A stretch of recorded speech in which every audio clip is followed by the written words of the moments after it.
This channel does not promote any violent, harmful, or illegal activities. All content provided by this channel is meant for an educational purpose only.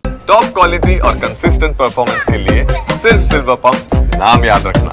দেখছেন টিভি9 বাংলা দমদার 10 নিয়ে আমি আত্রি আপনাদের সঙ্গে এই মুহূর্তে চোখ রাখবো তৃণমূল কংগ্রেস নেতার বিরুদ্ধে অভিযোগ উঠছে জমি দখল করার। জমি দখলের অভিযোগ উঠেছে এবার নরেন্দ্রপুরের খেয়াদহ গ্রাম পঞ্চায়েত, সেই পঞ্চায়েত এলাকার ঘটনা।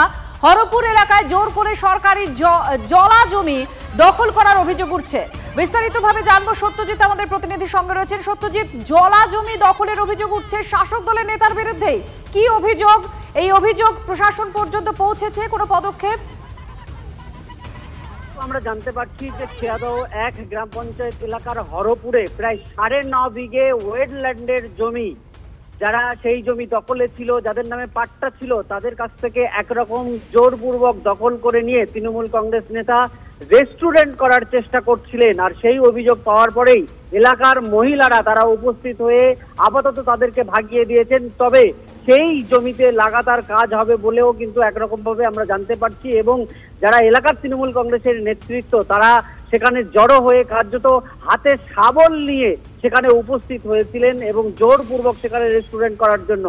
এই ঘটনায় আমরা অভিযুক্ত তৃণমূল কংগ্রেস নেতার সঙ্গে যুক্ত করেছিলাম এবং তিনি যেটুকু জানাচ্ছেন যে এই জমি তিনি কেনেননি বলে জানাচ্ছেন, কিন্তু এলাকার সাধারণ মানুষ, বিশেষত মহিলারা, তারা দাবি করছেন যে ওই তৃণমূল কংগ্রেস নেতা এই জমি কিনেছেন এবং সেখানে রেস্টুরেন্ট করার চেষ্টা করছেন। আমরা ঘটনা নিয়ে পঞ্চায়েতের কাছে গেছিলাম, কিন্তু পঞ্চায়েত প্রধান বা এলাকার তৃণমূল কংগ্রেসের যিনি সভাপতি কারোর সঙ্গেই যোগাযোগ করতে পারেনি। তারা কার্যত এই বিষয়টা এখনো পর্যন্ত নীরব রয়েছে। ধন্যবাদ। আপনারা শুনছিলেন রেস্তোরাঁ বানাবেন তৃণমূল কংগ্রেসের নেতা, এমন অভিযোগ। স্থানীয়রা কি বলছেন শুনুন। বেশি কথা বলবে না।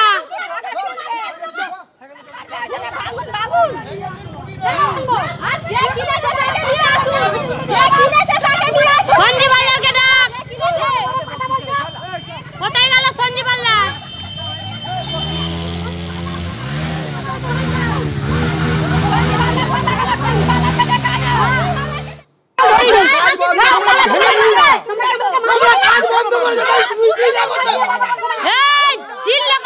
আমাদের জমিতে আমাদের কোনো অধিকার নেই, অন্য লোকরা এসে দখল নিচ্ছে, নিয়ে তারা যা খুশি তাই করতে চাইছে। হয়তো কি করছে সেটা তো বলে না, ওনাদের মতন ওনারা করে যাচ্ছে, কিন্তু আমরা তো সে পূর্বপুরুষ থেকে করে খাচ্ছি না।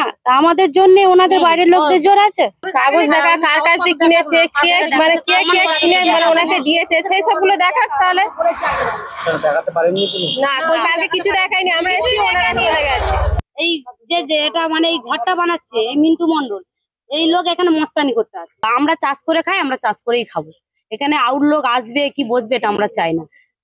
স্থানীয় বাসিন্দা এখানে কিছু করতে পারে না, ফাঁকের লোক এসে এখানে এইসব করবে, তাহলে আমরা কোথায় যাবো এখান থেকে? হরপুরের ওখানে এসছিলাম, একটা 9.5 বিঘে জমি আপনি কিনেছেন বলে খবর হয়েছে, এবং সেখানে গ্রামবাসীরা অভিযোগ করছেন যে আপনি সেখানে ওয়েটল্যান্ডে দোকান করছেন, তাদের চাষযোগ্য জমি। আমি তো কোনো জমি নিইনি। আপনি জমি নেননি? না, জমি তো রহমানের জমি, আমি নিইনি। আমি এইদিকে জমি ব্যবসা করি বলে আমার নামে বদনাম ছড়ানোর চেষ্টা করছি।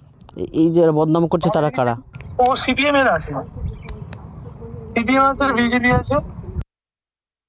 আদিবাসীদের জন্য সেই জমি লুট চালাচ্ছে শাসক দলের বিধায়িকা এবং তার অনুগত সমস্ত তোলাবাজরা। এরা ভোটের সময় তোলাবাজি করে বেড়ায় এবং এই তোলাবাজদের বিরুদ্ধে এলাকার মানুষ প্রচণ্ড ক্ষুব্ধ। যদি পুলিশ প্রশাসন যদি দ্রুত ব্যবস্থা নেয়, তাহলে ওখানে যে কোনো সময় যে কোনো কিছু ঘটে যেতে পারে। সল্টলেকে আবার দুর্ঘটনা। এক ডেলিভারি বয় স্কুটারে ধাক্কা মারা একটি গাড়ি, রাতের শহরেই এই ঘটনা ঘটেছে। দুর্ঘটনার কবলে ডেলিভারি বয়, গাড়িটিকে আটক করেছে উত্তর বিধাননগর থানার পুলিশ। রঞ্জিত আমাদের প্রতিনিধি আমাদের সঙ্গে রয়েছে। রঞ্জিত, আবার সল্টলেকে এই দুর্ঘটনা ঘটেছে, ডেলিভারি বয় সে জখম হয়েছে জানা যাচ্ছে, কি হয়েছে ঘটনা? দেখো, ফের রাতের শহরে বেপরোয়া গাড়ির ধাক্কা অনলাইন খাদ্য সরবরাহকারী স্কুটিতে এবং আহত ডেলিভারি বয়। ঘাতক গাড়িটিকে আটক করেছে উত্তর বিধাননগর থানার পুলিশ, এবং যেটি পুলিশ সূত্র মারফত খবর, গতকাল ওই রাত 11:30 থেকে 12টা নাগাদ সিটি সেন্টার আইল্যান্ড থেকে রামকৃষ্ণ আইল্যান্ডের দিকে যাওয়ার সময় একটি প্রাইভেট গাড়ি বেপরোয়া গতিতে যাচ্ছিল এবং সেই সময় অনলাইন খাদ্য সরবরাহকারী স্কুটিটিকে পেছন দিক থেকে ধাক্কা মারে ছিটকে গিয়ে পড়ে স্কুটি চালক এবং সেখানে গুরুতর জখম হয়। আহত অবস্থায় স্কুটি চালক এই মুহূর্তে চিকিৎসাধীন। তবে নিয়ন্ত্রণ হারিয়ে তারপরে স্কুটিতে ধাক্কা মারার পর নিয়ন্ত্রণ হারিয়ে গাড়িটি কিন্তু ডিভাইডারে ধাক্কা মারে। এতটাই বেপরোয়া গতি ছিল যে গাড়ির ইয়ারব্যাগ কিন্তু দুটি ইয়ারব্যাগ কিন্তু খুলে গেছে গাড়ির। এবং এই মুহূর্তে দেখো, এই মুহূর্তে চালককে আটক করেছে উত্তর বিধাননগর থানার পুলিশ এবং ঘাতক গাড়িটিকেও আটক করেছে। ধন্যবাদ। ধূপগুড়িতেও বাইকের দুর্ঘটনা, জখম শিশু সহ 5 জন। ধূপগুড়ি মহকুমার ভোটপাড়া বাজার এলাকায় প্রথমে দুটো বাইকের মুখোমুখি সংঘর্ষ হয়। দ্রুত গতিতে আসা অপর একটা বাইক ধাক্কা মারে ওই দুটি বাইককে। ছুটে আসেন আশপাশের লোকজন, আহতদের উদ্ধার করে ধূপগুড়ি মহকুমা হাসপাতালে নিয়ে যাওয়া হয়। সেখান থেকে জলপাইগুড়ি সুপার স্পেশালিটি হাসপাতালে স্থানান্তরিত করা হয়েছে। পিছন থেকে গিয়ে যারা পুড়ে গেছে, ঠিক আছে, ওরা ক্ষেত ছিল না, কিন্তু রাস্তায় পুড়ে যাওয়ার কারণে ওদের বাইক গিয়ে ধাক্কা লাগার পর পড়ে গেছে। আমি আশা করে 2 জনকে দেখলাম, ঠিক আছে। আর বাচ্চাটার অবস্থা তো আশঙ্কাজনক, সেই জানতে পারলাম।